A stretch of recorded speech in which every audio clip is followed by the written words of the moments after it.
Hello everyone. Welcome to Why Did That Happen? A series where we explore big world events in easy English. We tell true stories that shaped our world with easy, slow, and clear English. Today's episode is about Alaska, a cold, quiet land with a very hot deal. We are going to answer this question. Why did Russia sell Alaska to the United States in 1867? To understand that, we need to go back in time. We will also learn about the place, the people, the politics, and the money behind this big decision. Let's start with the land itself, Alaska. Alaska is a very large land. It is the biggest state in the United States. It is located in the far northwest of North America. It does not touch the other U.S. states. Instead, it sits between Canada and Russia, across the Bering Sea. Alaska is known for its cold weather. It has many mountains, forests, lakes, and wild animals. It has long winters and short summers. In some places, the sun does not set for weeks in the summer. And in the winter, it can stay dark all day. Even though it is cold, Alaska is rich in natural resources. There is gold, oil, fish, and many forests. There are also many Native American and indigenous groups. They lived in Alaska for thousands of years, long before any Russians or Americans came. In the 1700s, Russian explorers traveled across Siberia.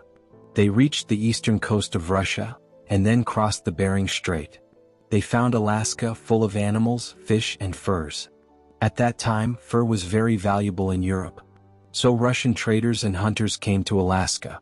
They hunted sea otters, seals, and other animals for their fur. They started small trading towns. Russia said, "This land is ours." They claimed Alaska as part of the Russian Empire.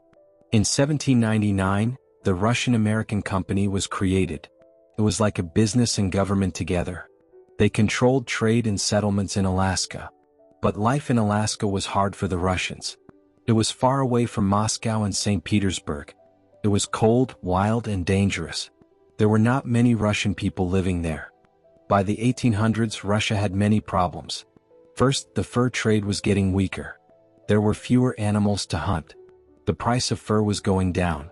Second, there were fights with local indigenous people.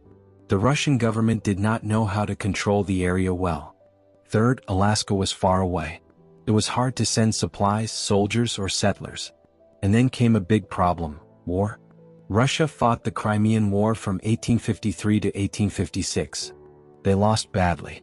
They spent a lot of money. They were now in debt. They needed cash fast. They looked at Alaska and said, "We are not making much money from it. It is hard to protect. If we go to war again, we might lose it to the British and Canada. So, why not sell it before we lose it?" At the same time, the United States was growing fast. In the 1800s, America believed in something called manifest destiny. This was the idea that America should grow from the Atlantic Ocean to the Pacific Ocean. America had bought land from France in 1803, the Louisiana Purchase. They wanted more land in the West. They fought Mexico and took California and other states. Now they were looking north. Secretary of State William Seward was a strong supporter of expansion. He believed Alaska was important for trade with Asia. He also liked the idea of having more land and resources. So when Russia offered to sell Alaska, Seward said yes. In March 1867, Russia and the United States made a deal. The U.S. paid $7.2 million. That is about 2 cents per acre. In today's money, it would be around $150 million, still very cheap. The deal was signed on March 30, 1867. Many Americans laughed at the idea. They called it Seward's Folly or Seward's Icebox. They thought Alaska was just snow and ice, useless. But Seward believed it was a smart move. In October 1867, Russia officially gave Alaska to the U.S. The Russian flag came down. The American flag went up. At first, not much happened. Only a few people moved to Alaska. There were no big cities. No roads. It was far away from everything. But in 1896, gold was discovered in Alaska and nearby Yukon. Thousands of people rushed north. This was called the Klondike Gold Rush. In the 1900s, more resources were found, including oil and gas. Alaska became a very valuable state. It also became important for military defense. especially during World War II and the Cold War. In 1959, Alaska officially became the 49th state of the United States. Today, Alaska is home to many people. It has big cities like Anchorage and Fairbanks. It also has beautiful nature, wildlife, and native cultures. For many years, Russia did not care much about Alaska. They had other problems and wars. But later, some Russians said, maybe we should not have sold it. They felt sad to lose such a big and rich land. However, in the 1800s, Russia did not know that gold or oil would be found. They needed money, and Alaska was far away. So, they sold it. So why did Russia sell Alaska to America? Let's review. Alaska was cold, far, and hard to manage. Russia needed money after a war. They were afraid of losing it to the British.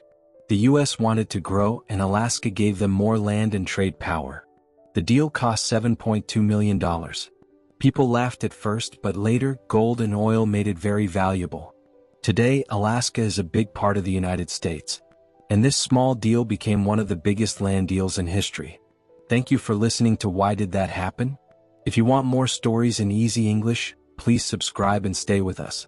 More exciting world topics are coming soon.